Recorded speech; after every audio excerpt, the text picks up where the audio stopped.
Cuando la promesa de la educación gratuita parece centrarse en el financiamiento más que en la calidad, hay una universidad privada que nos recuerda que la excelencia es más que un simple eslogan, es el resultado de un constante proceso de mejora que no se logra de la noche a la mañana.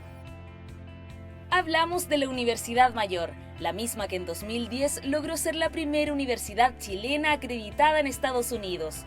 Hoy ratifica su calidad al conseguir una histórica reacreditación por 10 años y otros 5 años ante la Comisión Nacional de Acreditación en Chile. Lo recibimos con una tremenda satisfacción y con una gran responsabilidad. Disponer de una doble reacreditación, tanto en Chile como en Estados Unidos, hacen ver de que los procesos de mejoramiento de la calidad en el sistema universitario son posibles. Los pilares de este logro son dos. El primero se refiere a la capacidad de la universidad para concretar su misión y alcanzar sus objetivos, incluso superando los estándares de calidad exigidos. Pero a la vez cuenta con un sistema de evaluación de conocimientos y competencias para todas sus carreras y programas. Esto garantiza la formación de profesionales con espíritu emprendedor. El próximo paso es compartir esta experiencia con otras universidades chilenas y así difundir las mejores prácticas de efectividad y calidad educativa a nivel mundial.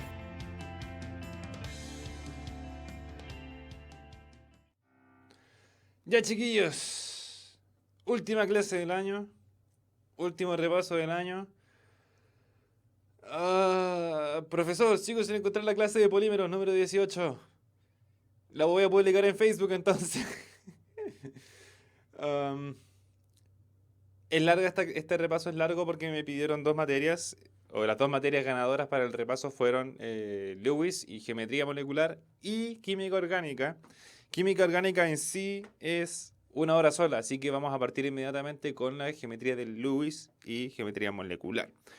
Primero, las estructuras del Lucho, son una representación que indican la cantidad de electrones que hay en la capa de valencia del último orbital, bueno, en la capa de valencia de un átomo cualquiera. Los electrones se representan con puntos que se van poniendo alrededor del elemento. ¿Ya? Esto es importante. El hidrógeno tiene un electrón en su capa de valencia, por lo tanto es un puntito. Y esa es su estructura de Lewis. El helio, estructura de Lewis es plan común. Es plan común. El helio es la única excepción donde los dos puntitos están aquí juntitos inmediatamente porque el helio solamente tiene una nube electrónica que es el orbital ES. Tiene dos electrones en su capa de valencia, están aquí juntitos. El carbono, sin embargo, que ya tiene el orbital P ocupado, tiene 4 electrones en su capa de valencia que se ubican con los 4 puntitos aquí presentes. El nitrógeno posee 5 y se va llenando el circulito. El oxígeno tiene 6, el flúor tiene 7, el cloro tiene 7 también porque los dos son halógenos. Y el neón, que es un gas noble, tiene los 10 electrones, tiene los 8 electrones en su capa de valencia. Es simplemente ubicar los electrones de la capa de valencia de los elementos como puntitos alrededor del propio elemento.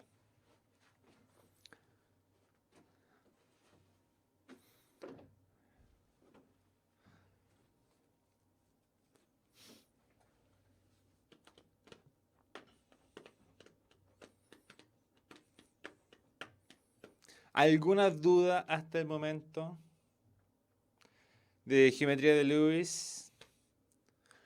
Si les piden la geometría de Lewis de una molécula, por ejemplo, el amoníaco NH3, sabemos que los hidrógenos se van a unir a este electrón que está acá y el electrón que está acá, y que el hidrógeno solamente tiene un electrón. Por lo tanto, me van a quedar 3 hidrógenos, uno a la izquierda, uno abajo y uno a la derecha, y arriba tengo un par electrónico libre. Más adelante en esta misma clase vamos a ver nuevamente que el nitrógeno tiene una geometría piramidal debido a la repulsión del par electrónico que está aquí arriba, este par electrónico.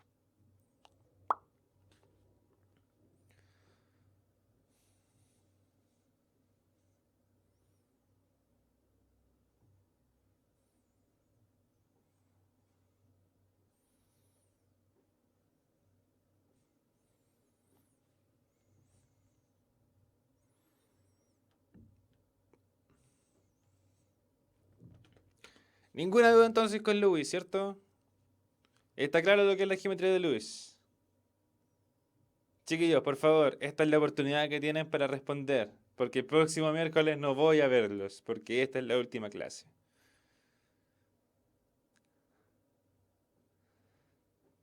¿Ya?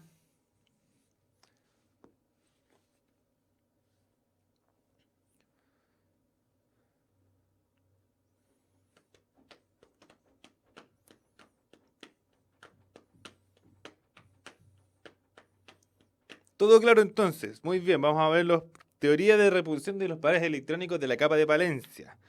La REPCV. Repulsión de los pares electrónicos de la capa de valencia. Es la teoría de repulsión de los pares electrónicos de la capa de valencia. Sabemos que todos los electrones son cargas negativas. Y gracias a la física sabemos que las cargas iguales se repelen entre sí. Por lo tanto, los electrones, los pares electrónicos que estén no enlazados, por ejemplo, en el amoníaco o en la molécula de agua, van a distorsionar la molécula, le van a otorgar una geometría tal. ¿Ya? Es distinto la geometría de la molécula a la geometría de orbitales. Punto 1.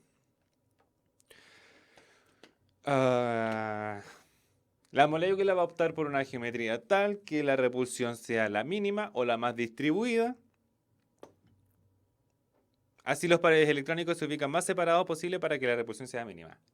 Lo leí, muy bien, ya, éxito. Entonces, ¿en qué se basa la teoría de repulsión de los pares electrónicos de la capa de valencia? Se basa en la repulsión de los pares electrónicos de la capa de valencia que distorsionan la geometría de la molécula y, además de distorsionarla, también le aportan una geometría a la molécula. No necesariamente en ese orden. Le aportan una geometría y después la distorsionan.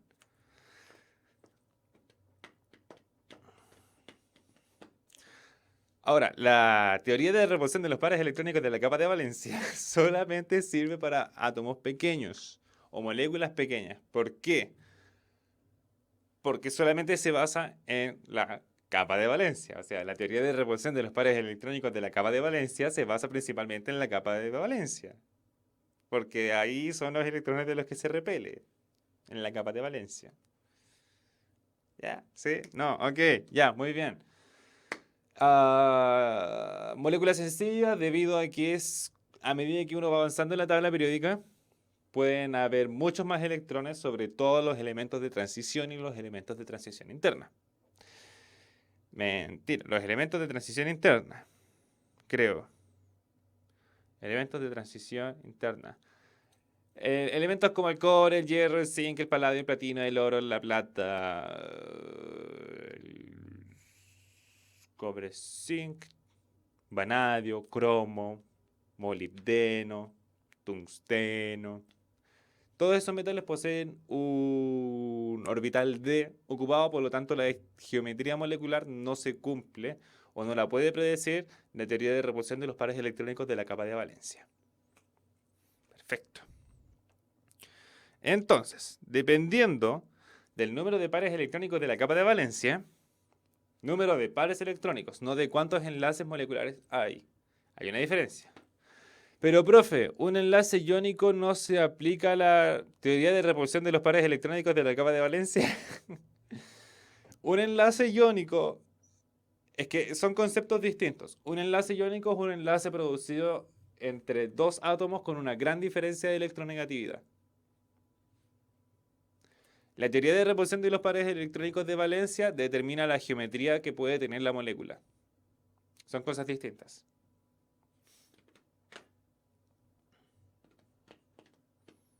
De todos modos, todas las sales iónicas presentan una geometría, o la gran mayoría de las sales iónicas, presentan una geometría lineal.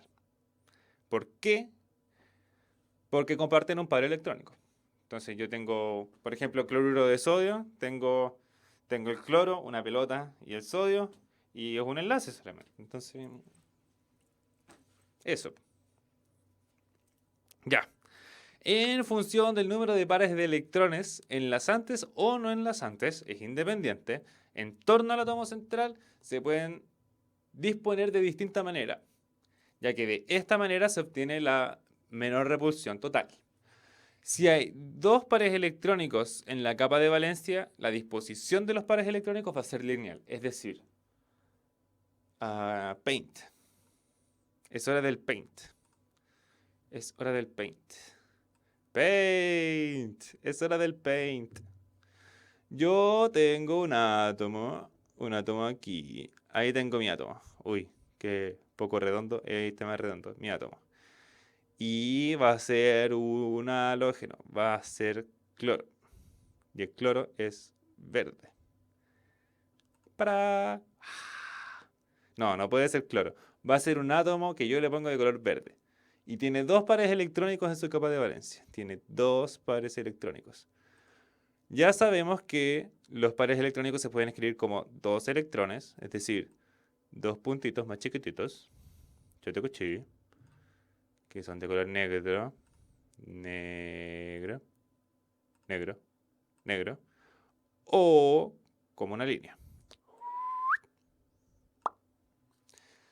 La menor repulsión total entre los dos pares electrónicos que hay en este átomo son los 180 grados.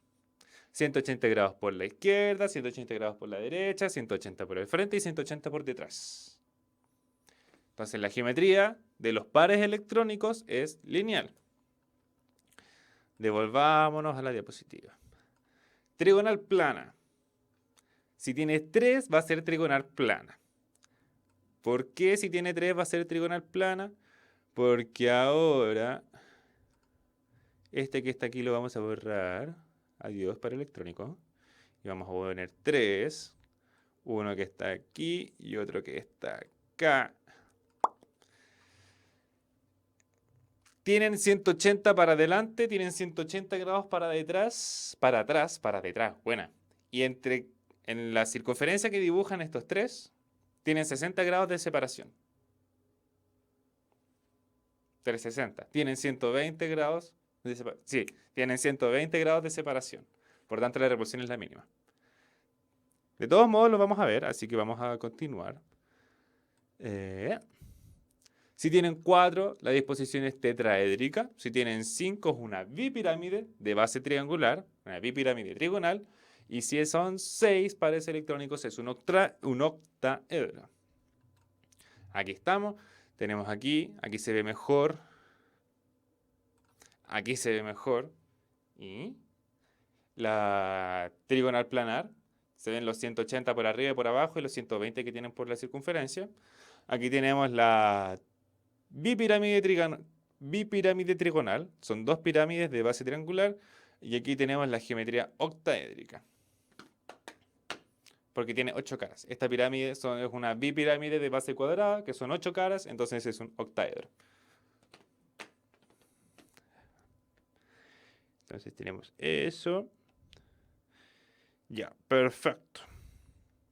Ahora, la geometría molecular puede diferir de la geometría de los pares electrónicos de la capa de valencia. ¿Cómo? Si es que la molécula tiene pares electrónicos libres. Por ejemplo, la molécula del amoníaco. Muy bien, la molécula del amoníaco. What? Ah, sí, ya, perfecto. La molécula del amoníaco, los pares electrónicos del amoníaco están en disposición tetraédrica. ¿Por qué? Porque el amoníaco tiene un par electrónico arriba y 3 pares electrónicos por abajo y 3 electrones por abajo. Sin embargo, la molécula solamente se puede añadir por los electrones que le faltan, que están por abajo, mientras que el par electrónico se queda aquí arriba. Entonces, si yo veo la geometría de la molécula, es una pirámide trigonal, ya no es un tetraedro. A pesar de que la geometría de los pares electrónicos es un tetraedro, la geometría de la molécula es una pirámide. Tetraédrico sería el metano.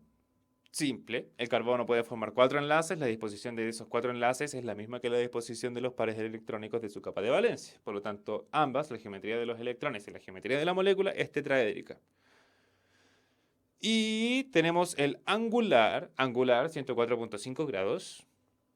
Es literalmente angular porque es un ángulo. El agua.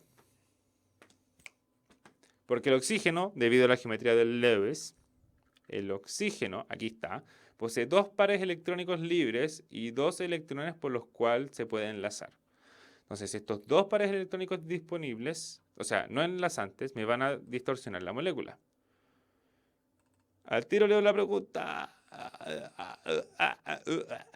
Entonces, dos pares enlazantes, que serían los enlazantes con los hidrógenos, y dos pares antienlazantes, que son los propios dos electrones del oxígeno, me generan una geometría total angular.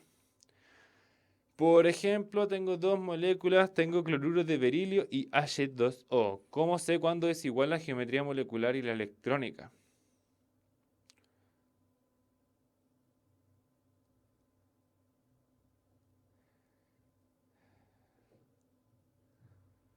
Tengo cloruro de berilio, tabla periódica, tabla periódica, tabla periódica. Vamos, carga tabla periódica. Berilio. Configuración electrónica.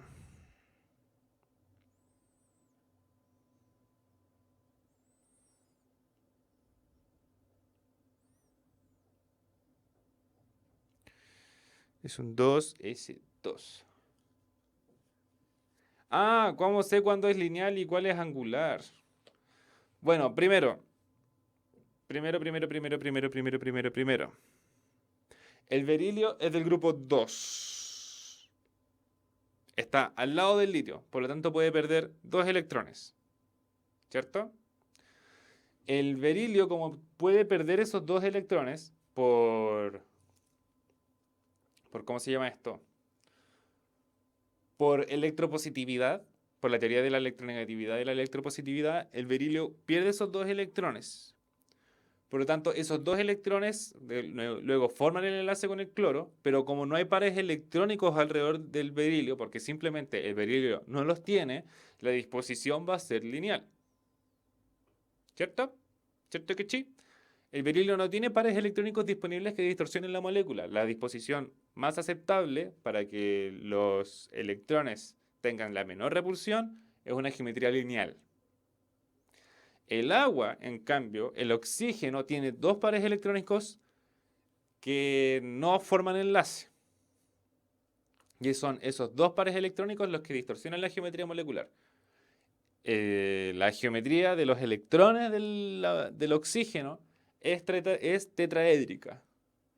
La geometría de la molécula de agua es angular, debido a la presencia de esos 2 electrones que no son enlazantes. ¿Se entiende la respuesta? Espero que se entienda la respuesta. Avísame si es que se entiende la respuesta, por favor.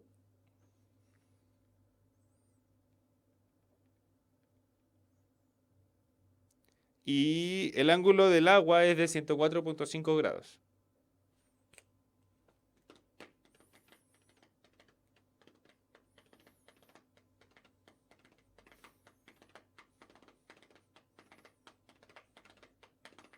No depende solo de la electropositividad, depende también si lo hay electrones que no son enlazantes.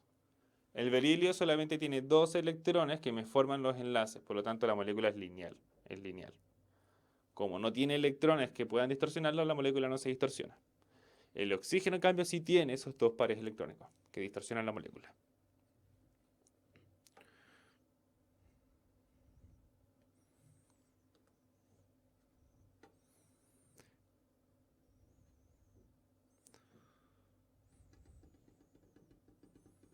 Ya, entonces, por ejemplo, volviendo acá, el amoníaco está aquí. Exacto, depende de si hay electrones no enlazados. Perfecto. Tenemos el tetrahidruro, el tetrahidrosilicio. No me acuerdo muy bien del nombre en realidad de esta molécula. El silicio es del mismo grupo del carbono, por lo tanto la geometría es similar. Es una geometría tetraédrica.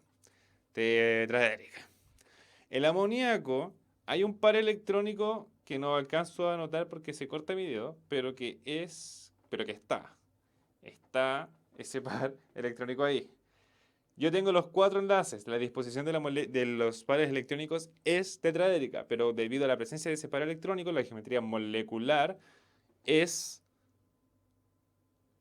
piramidal. Doña Bárbara, no hemos hablado de fuerzas intermoleculares porque alcanzo a repasar 2 materias y fuerzas intermoleculares no me lo pidieron. Me pidieron geometría de Lewis y geometría molecular. O sea, las estructuras de Lewis y la geometría molecular. Química orgánica. Y química orgánica es mucha materia y estamos muy atrasados. El agua, aquí, nuevamente, el oxígeno. Doña o don Habs. La próxima semana, por desgracia, no vemos nada. Esta es la última clase. Lo siento mucho. Doña, perfecto.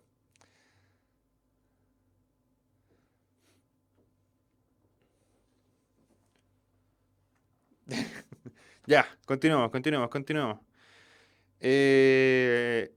Y eso es módulo común que vamos a ver ahora. Esto es todo lo de módulo común que hemos visto hasta ahora. No es todo lo de módulo común, no, es lo que vamos a ver de módulo común hoy día. Ahora vamos a empezar con química orgánica, que es de también es de módulo común. Santo cielo. Química orgánica también es de módulo común. Oh cielos. Oh vaya. Ya, perfecto. Química orgánica. Vamos a partir con química orgánica. Química orgánica. Yo sé que ustedes me pidieron química orgánica. Vamos a ver química orgánica. Reacciones en química orgánica. Primero, química orgánica. Conceptos importantes en la química orgánica. Un nucleófilo. El nucleófilo es una especie que reacciona cediendo un par de electrones libres. Es decir, el amoníaco tiene un par de electrones libres, es un nucleófilo. Esta molécula, que es la base conjugada del ácido etanoico, tiene un par electrónico libre en ese oxígeno que estoy intentando apuntar, pero que mi dedo se ve cortado. El nucleófilo, muy bien, es amigo de los núcleos. El núcleo tiene carga positiva. ¿Cómo puede atraer un núcleo teniendo carga negativa? Porque cargas opuestas se atraen. Muy bien. Nucleófilo. Electrófilo, caso contrario, que tiene una carga positiva, que puede ser atacado por un nucleófilo. El que ataca es el nucleófilo, no el electrófilo.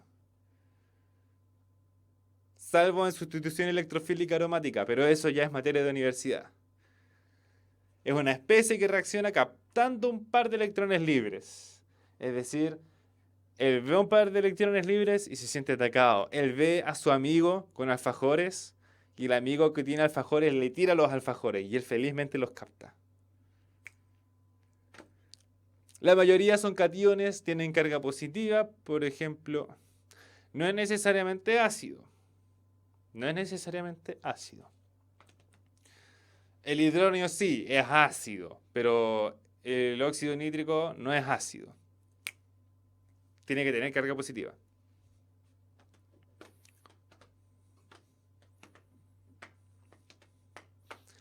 Entonces vimos nucleófilo, electrófilo, vamos a ver los carbocationes ahora. Un carbocatión es un carbono cargado. ¿Con qué carga? Carga positiva. ¿Por qué positiva? Porque es un catión. ¿Por qué es un catión? Porque perdió un par de electrones. Entonces no tiene un octeto de electrones, tiene un sexteto de electrones. Es decir, solamente tiene 6 electrones en su capa de valencia, en vez de los 8 que debería cumplir la teoría de la capa de valencia. Estabilidad del carbocatión. El carbocatión terciario es más estable que el secundario, que es más estable que el primario, que es más estable que el que no tiene ningún sustituyente. Si este es más estable, el que no tiene ningún sustituyente es mucho más reactivo que el carbocatión primario, que es mucho más reactivo que el carbocatión secundario, que es mucho más reactivo que el carbocatión terciario. Paradójicamente, en una reacción que lleva carbocatión, la más favorecida es la de carbocatión terciario. ¿Por qué? Porque es la más estable, es la más probable en ocurrir. Entonces vimos eso. Ya. Las reacciones en química orgánica. Ya vimos que es un nucleófilo, un electrófilo, un carbocatión. Reacciones en química orgánica. Las reacciones en química orgánica ocurren por el ataque de un nucleófilo o un electrófilo. Y aquí, si se dan cuenta, los carbocationes son electrófilos. ¿Por qué? Porque tienen carga positiva. Muy bien. La sustitución nucleofílica consiste en el ataque nucleofílico, es decir, el ataque de una molécula con un par electrónico disponible a un carbono con carácter electrofílico, es decir, que puede tener una deficiencia parcial o total de electrones para sustituir algún radical.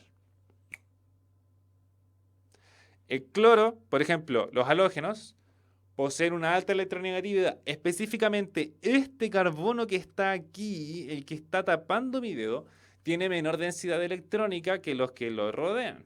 ¿Por qué? Porque está unido directamente al halógeno que chupa como loco los electrones de él. Tiene una gran deficiencia en los pares electrónicos, tiene una gran deficiencia de densidad electrónica, por lo tanto tiene un delta, se llama delta, tiene un diferencial de carga positivo, mientras que el halógeno posee un diferencial de carga negativo, debido a su electronegatividad. Como posee un diferencial positivo, tiene carácter electrofílico, entonces se ve atacado por un nucleófilo que tiene un par electrónico disponible. Y ocurre esta reacción.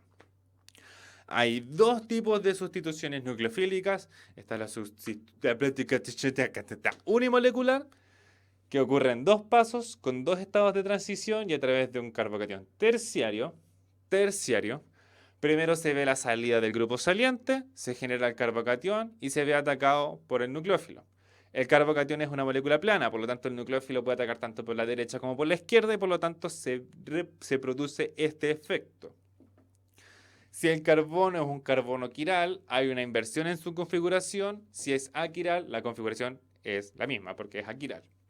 ¿Qué es la quiralidad? Lo vamos a ver más adelante. Está la sustitución nucleofílica bimolecular, que ocurre en un paso con un estado de transición y a través de carbocationes primarios. Y la bimolecular están los dos pasos al mismo tiempo. Esa es la diferencia. Unimolecular es un paso y un paso. La bimolecular son los dos pasos al mismo tiempo. Dos pasos al mismo tiempo. ¿De qué depende la velocidad de reacción?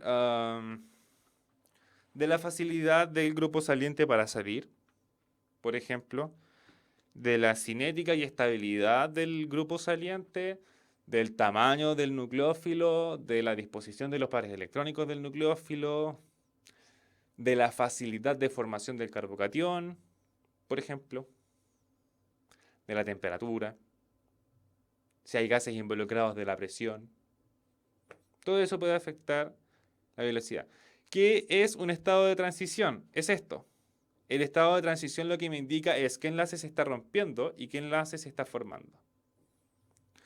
En una sustitución nucleofílica, el enlace que se rompe es el enlace carbono-halógeno y el enlace que se está formando es el enlace nucleófilo-carbono.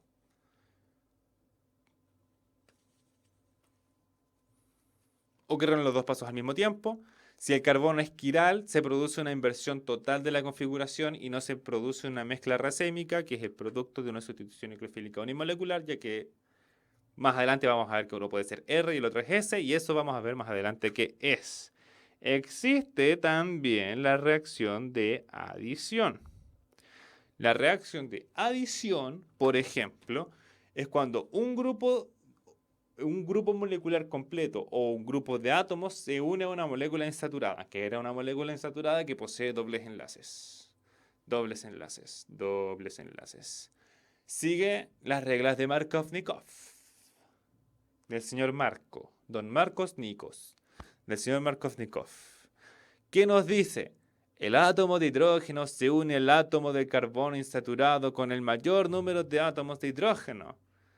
Y el halógeno se une al átomo de carbono con el menor número de átomos de hidrógeno. En otras palabras, el halógeno se une al carbocatión más estable presente en la molécula. ¿Por qué?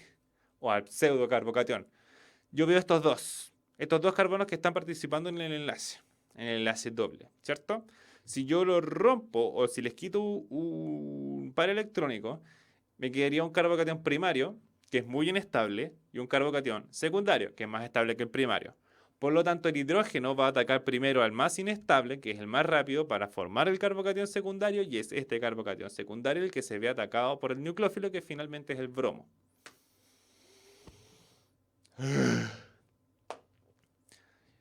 Nadie es alérgico. Si hay alguien alérgico, mis condolencias, porque yo también soy alérgico y estoy...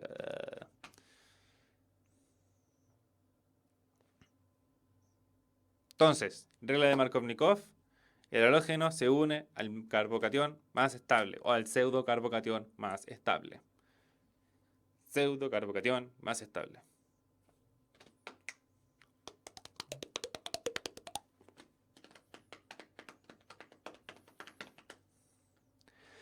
hay también como lo hay una eliminación, también como hay una adición, spoiler, buena, tenemos también la eliminación.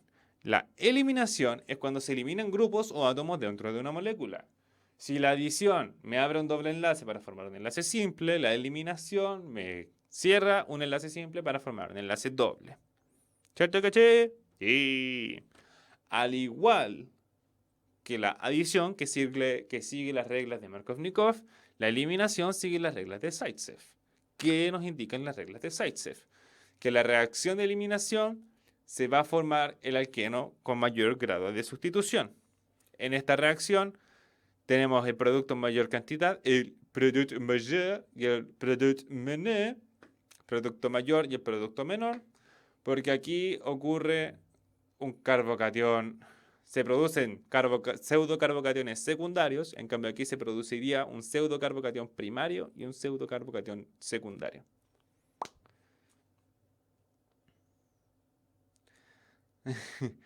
Mímica Mimi, biología tiene mucha más materia que química.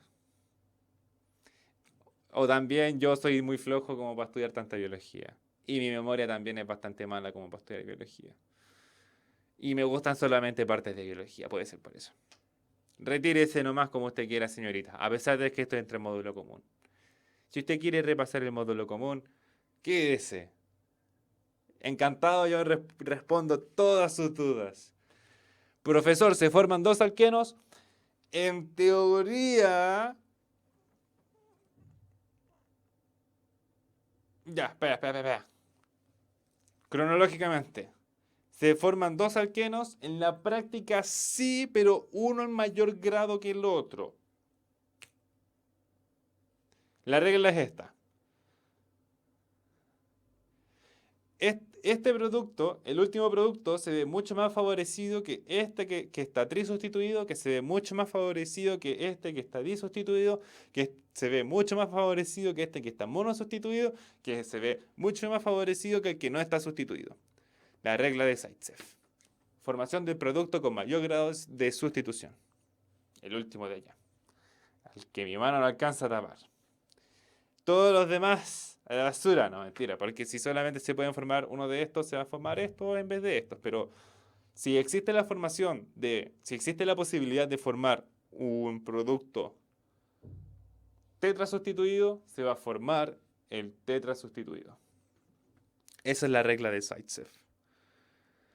Al igual que la sustitución nucleofílica, la eliminación, hay eliminación unimolecular y bimolecular. En la eliminación unimolecular ocurren dos pasos por separado, es decir, salida del grupo saliente, formación del doble enlace. La eliminación E1 ocurre en carbocationes secundarios o terciarios, obviamente el terciario más favorecido que el secundario, con un mecanismo de dos etapas. Salida del grupo saliente, estado de transición, se rompe el enlace carbono-halógeno, se forma el carbocatión, aquí está presente mi carbocatión, y después se cumple una condición una condición bastante peculiar, que es la eliminación de un hidrógeno en posición beta, es decir, el carbono que está al lado. Eso significa beta. Para formar un doble enlace. ¿Qué doble enlace formo? Ese doble enlace. Porque como los tres carbonos que están unidos al carbono que era carbocatiónico son químicamente equivalentes, el producto único formado es el aquí presente. Se llamaría 2-metilpropeno. El 2-metilpropeno. Nomenclatura en química orgánica es muy importante, chiquillos. La nomenclatura es una de las grandes bases de la química orgánica.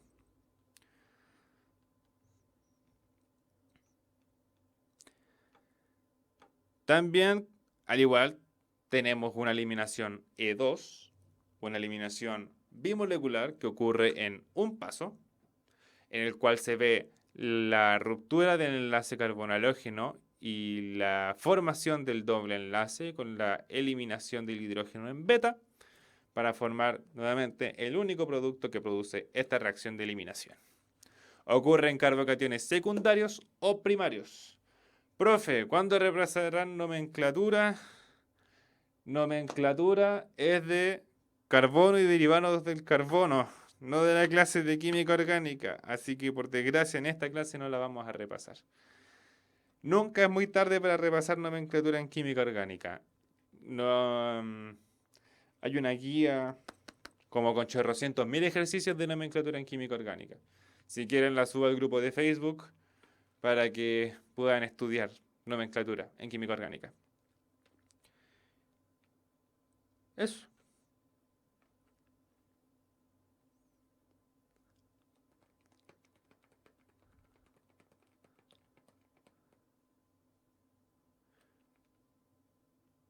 Hay 3 carbonos en el producto. Es el metil, o sea, no, metilpropeno. Tengo un propeno con un metil. Tengo un propeno con un metil. Hay 4 carbonos en el producto. Tengo 2 aquí y 2 que me forman el doble enlace. El 2-metilpropeno. La cadena más larga que contenga la función más importante. El alqueno le gana al alcano, por lo tanto esa es mi cadena principal. Es una cadena de 3 carbonos con un doble enlace en el primer carbono. Y en el segundo carbono tengo unido un metilo. Es el 2-metilpropeno.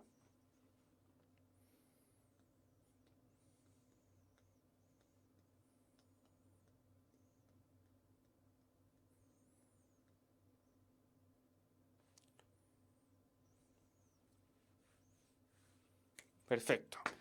Chiquillos, antes de continuar con química orgánica, es decir, estructuras resonantes, tridimensionalidad, isomería y estereoquímica, vamos a ver la pregunta de desafío. Pregunta de desafío del día de hoy. Patrocinado por la Universidad Mayor.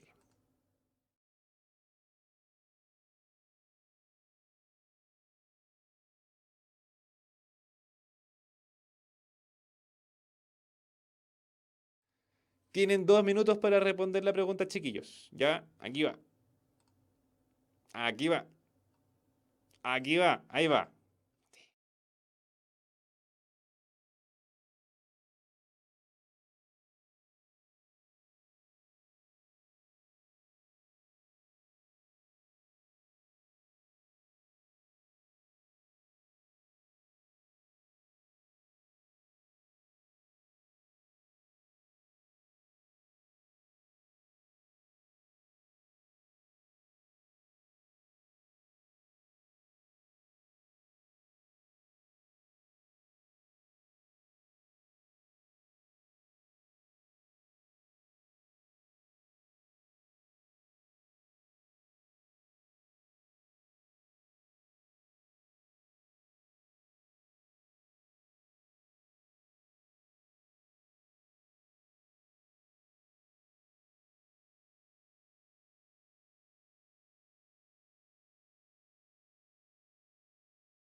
Ya, chiquillos, pasó la pregunta desafío. Muchos dicen que la alternativa es la C. Déjenme buscar la pregunta para poder hacerlo. Ah, pa, pa, pa, pa, pa, pa, pa, pau. Pau, pau, pau, pau. Pau. Pau, pau. Pau. Pau, pau, pau. Pau. ¿Ah? No. Ah, no. No.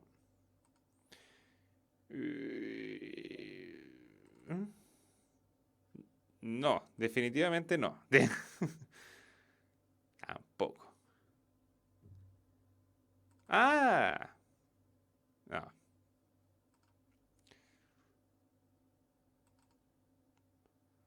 No lo encuentro. Ah, qué atroz.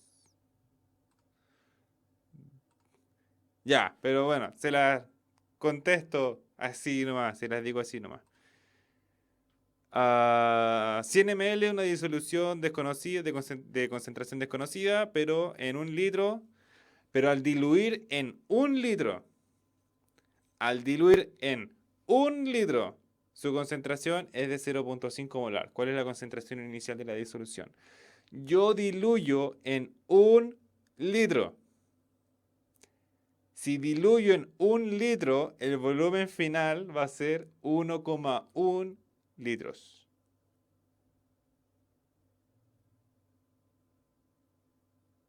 Por lo menos eso lo leo yo. La pregunta no la he hecho yo. Va, paint. Paint. Nuevo. No guardar. Paint. ¡Ay! ¿Qué pasó? Paint.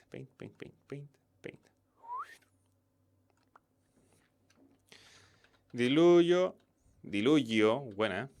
Diluyo en un litro y concentración final igual a 0,5 molar.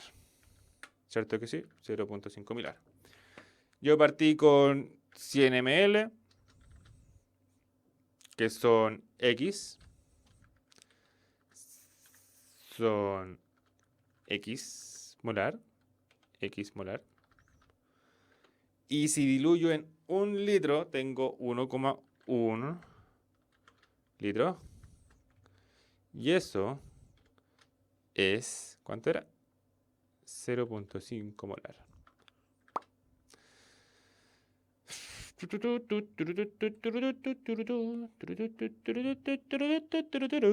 Entonces, 0,5 por 1. Mentira. 0,5 por 0,1. Eso es regla de 3. 0,5 por 0,1 partido en 1,1. Partido en 1,1. ¿What? No, algo hice mal. Esto no es regla de 3. El Tommy es muy pavo. Ya.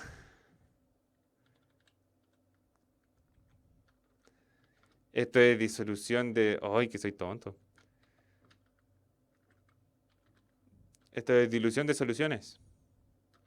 Soy muy pavo. ¡Oh, cielos!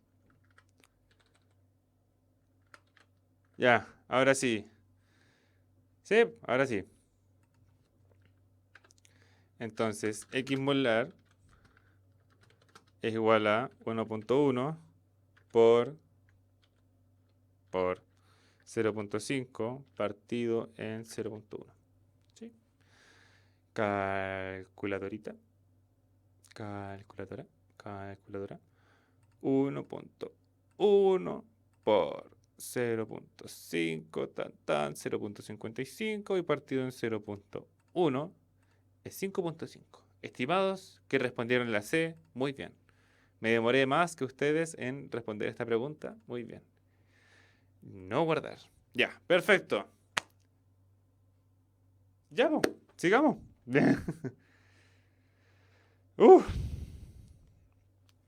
Estructura resonante, tridimensionalidad, química.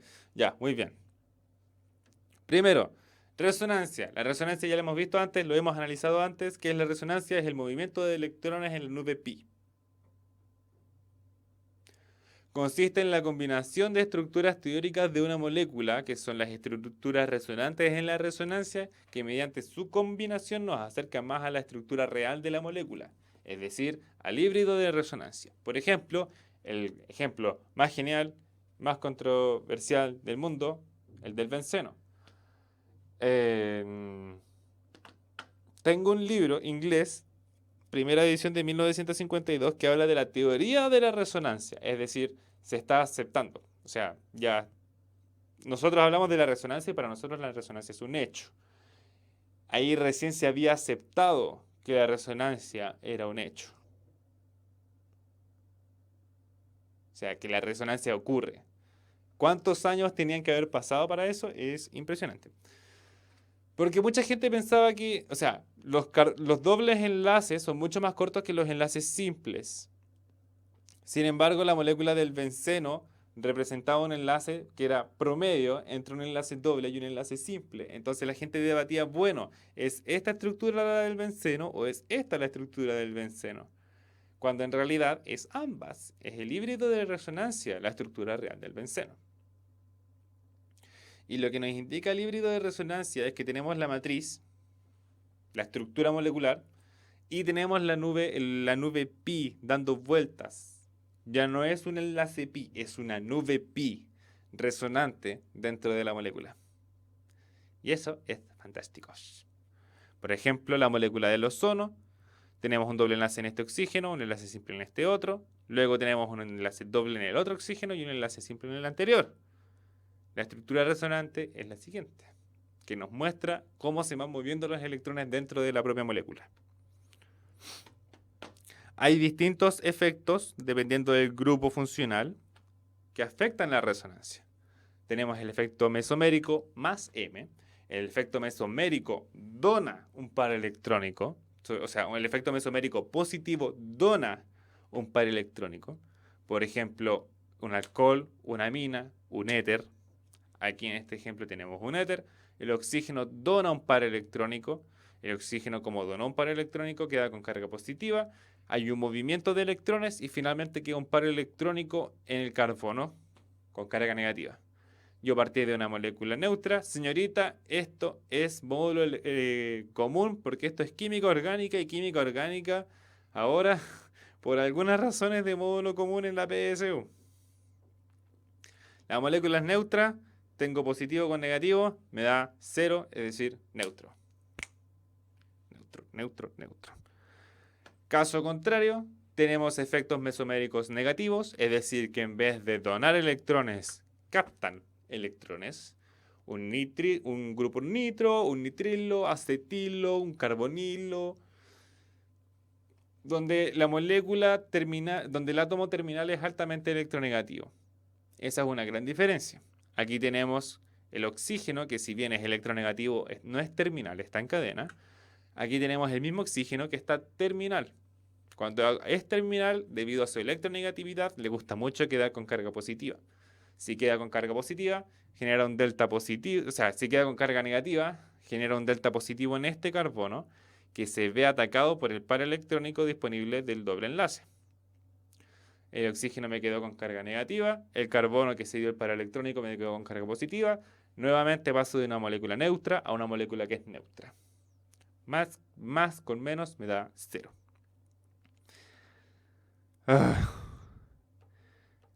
Yo les prometí antes que era explicar la quiralidad. La quiralidad se ve en estructuras tridimensionales. ¿Por qué me fui para atrás? No tengo idea. Por ejemplo, sobre todo en el carbono sp3. La química orgánica es la química del carbono. Es la química que estudia el enlace carbono-hidrógeno, que es muy importante. Este carbono es aquiral, porque los 4 hidrógenos, como todos los hidrógenos de todo el resto del universo, son el mismo hidrógeno. Sin embargo, si yo le añado grupos distintos, dependiendo de la posición en que esté cada grupo sustituyente, puedo obtener quiralidad. ¿Qué es la quiralidad? Es cuando el objeto, al rotarlo de alguna manera o de cualquier manera, no se puede superponer. No se le puede hacer esto. No se puede hacer esto. O sea, yo tengo mi mano acá, pero si esta, pero si esta yo la subo y después la giro y ¡oh cielos! Es la misma mano. Es como algo similar. algo similar, porque yo sé que una es la mano derecha y la otra es la mano izquierda, pero es algo similar. En este caso, lo que en realidad se produce es que por más que yo la gire, yo no puedo tener mis dos pulgares al mismo lado. Por lo tanto, la imagen no se puede superponer. Si tuviera dos manos izquierdas, sí se podría.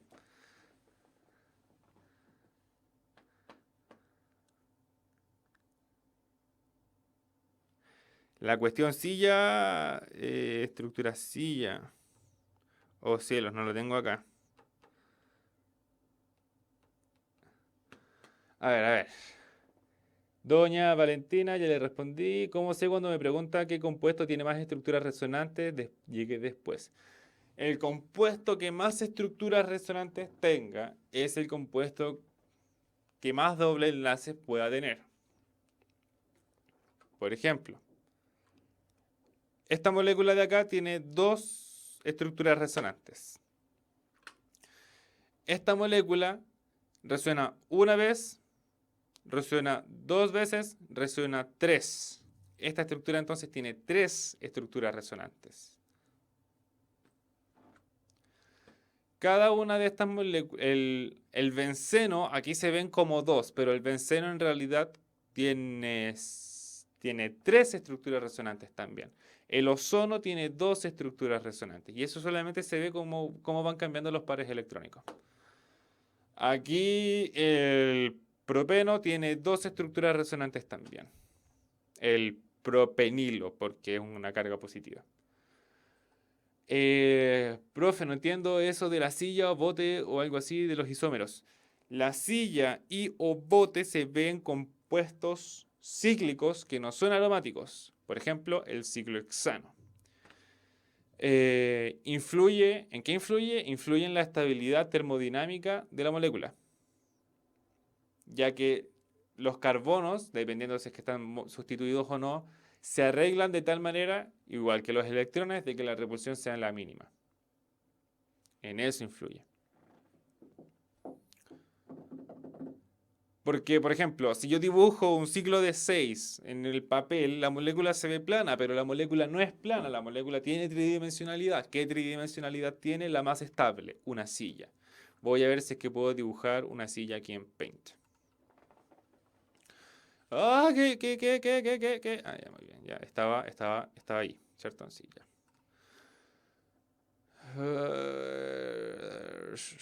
Una para acá. Otra para acá. Una para acá. Otra para acá. Una para acá. Y una por acá. Y este, estimado o estimada, es el ciclohexano más lindo que usted verá en toda su vida.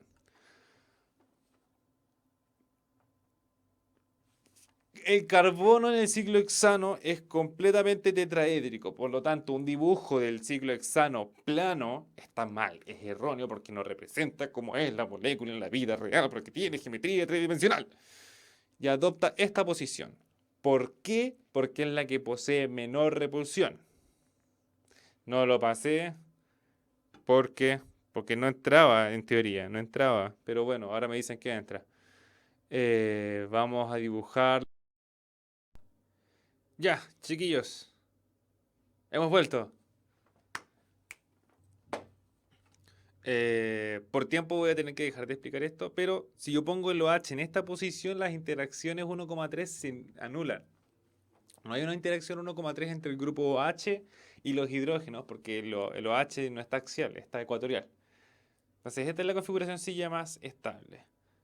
Vamos a ver entonces ahora, no guardar.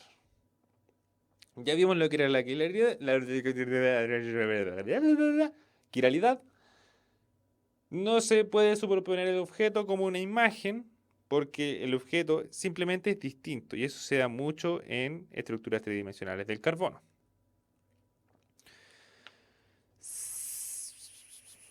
Estructura tridimensional. Estructura tridimensional. Tenemos el butano. El butano no es solamente una cadena de 4 carbonos, es decir, tiene los hidrógenos que interactúan electrónicamente. Tenemos aquí un ácido acético y un grupo hidroxilo. Y aquí vemos cómo es la estructura de la molécula. Si yo lo dibujo plano, no me dice nada de su geometría. No sé si puede ser R o S. Y eso de R o S es muy importante, porque al final es un isómero. ¿Qué es un isómero? Es una propiedad de los compuestos que con igual fórmula molecular e iguales proporciones relativas de los átomos que constituyen la molécula presentan estructuras diferentes. Estructuras diferentes.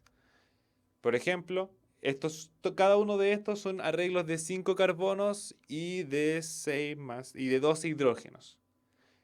Estos tres compuestos son de 6 carbonos y de 12 hidrógenos. Sin embargo, poseen propiedades físicas distintas, propiedades químicas distintas y una estructura distinta. Aquí se representa muy bien la quiralidad de este carbono. La quiralidad es solamente del carbono.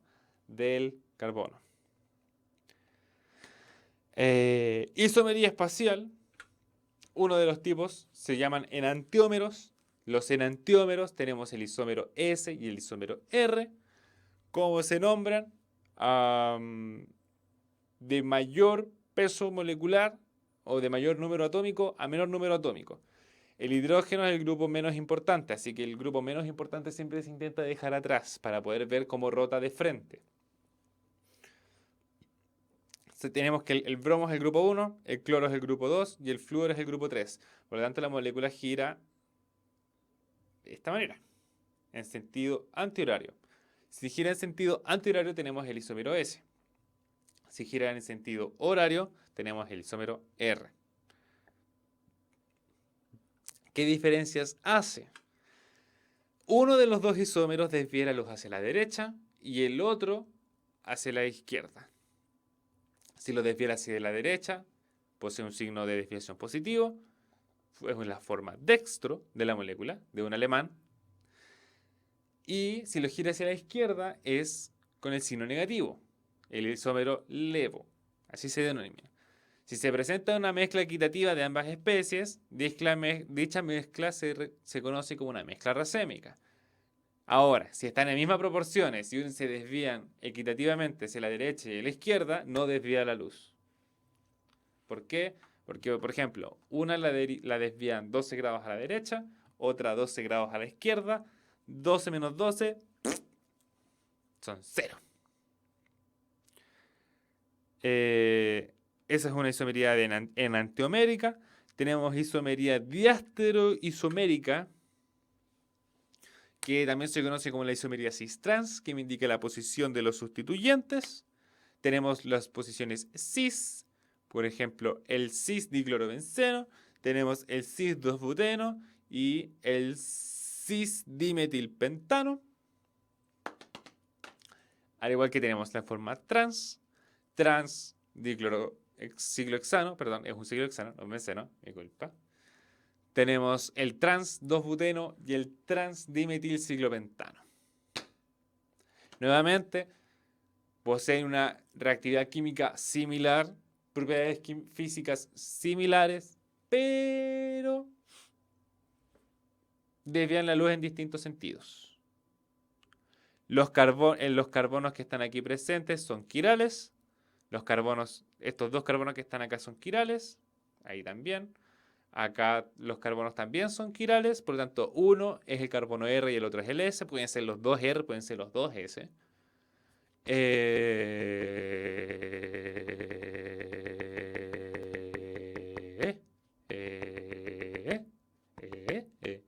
Este no presenta carbono quiral. ¿Por qué? Porque el carbono quiral se presenta en carbonos sp3. Tenemos isomería de esqueleto. Como ya vimos, los mismos componentes, 6 carbonos y 2 hidrógenos, pero que presentan estructuras moleculares distintas. Estructuras moleculares distintas. Por ejemplo, el pentano, el 2-metilbutano y el dimetilpropano. Cada uno posee 6 carbonos y 2 hidrógenos. Sin embargo, la posición de los grupos sustituyentes es completamente distinta y por eso son moléculas completamente distintas, con reactividades químicas distintas, propiedades químicas distintas y propiedades físicas distintas. Ahora, este carbono que está aquí no es quiral, porque tengo dos grupos sustituyentes que son iguales.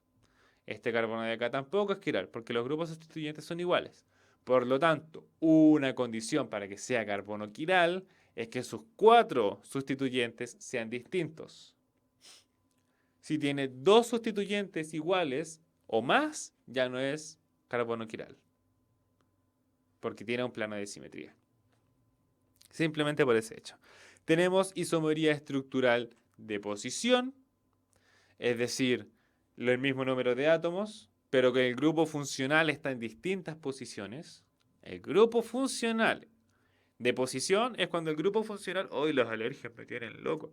Es cuando el grupo funcional está en distintas posiciones. Tenemos el 1-butanol, el 2-butanol, perdón, el 1-pentanol, el 2-pentanol y el 3-pentanol. Ambos tres son alcoholes. Los 3 son alcoholes del pentano. Y los 3 poseen la misma fórmula molecular, pero su estructura molecular es distinta. Por lo tanto, cambian levemente sus propiedades químicas. Y finalmente, para terminar este repaso, tenemos la isomería estructural de grupo funcional. Uy, no la recambié. Ahora que me fijo, esto está mal. Esta es... sí, este es el propanal, porque este es un aldehído. Y esta es la propanona, porque esta es una acetona. Los nombres están cambiados y no lo he cambiado en todo este tiempo. Así que tengo que llegar a cambiar eso. Cada uno de estos tiene los mismos constituyentes, pero el grupo funcional es distinto. Este es un aldehído y esta es una acetona. Como son estructuras distintas, sus propiedades químicas son distintas, sus propiedades físicas son distintas. Igual acá, tienen el mismo número de hidrógenos, el mismo número de carbonos, pero este es un alcano y este es un alqueno.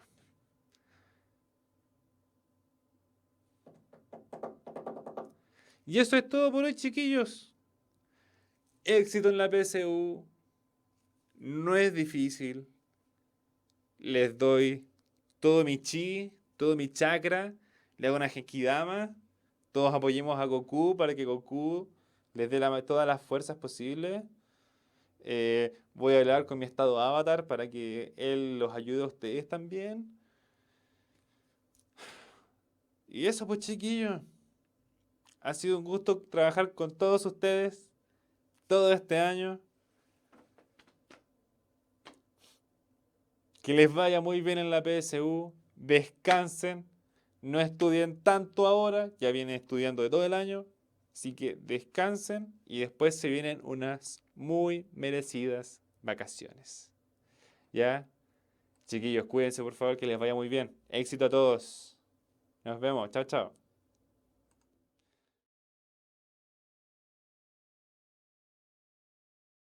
Cuando la promesa de la educación gratuita parece centrarse en el financiamiento más que en la calidad, hay una universidad privada que nos recuerda que la excelencia es más que un simple eslogan. Es el resultado de un constante proceso de mejora que no se logra de la noche a la mañana. Hablamos de la Universidad Mayor, la misma que en 2010 logró ser la primera universidad chilena acreditada en Estados Unidos. Hoy ratifica su calidad al conseguir una histórica reacreditación por 10 años y otros 5 años ante la Comisión Nacional de Acreditación en Chile. Lo recibimos con una tremenda satisfacción y con una gran responsabilidad. Disponer de una doble reacreditación, tanto en Chile como en Estados Unidos, hacen ver de que los procesos de mejoramiento de la calidad en el sistema universitario son posibles. Los pilares de este logro son 2. El primero se refiere a la capacidad de la universidad para concretar su misión y alcanzar sus objetivos, incluso superando los estándares de calidad exigidos. Pero a la vez cuenta con un sistema de evaluación de conocimientos y competencias para todas sus carreras y programas. Esto garantiza la formación de profesionales con espíritu emprendedor. El próximo paso es compartir esta experiencia con otras universidades chilenas y así difundir las mejores prácticas de efectividad y calidad educativa a nivel mundial.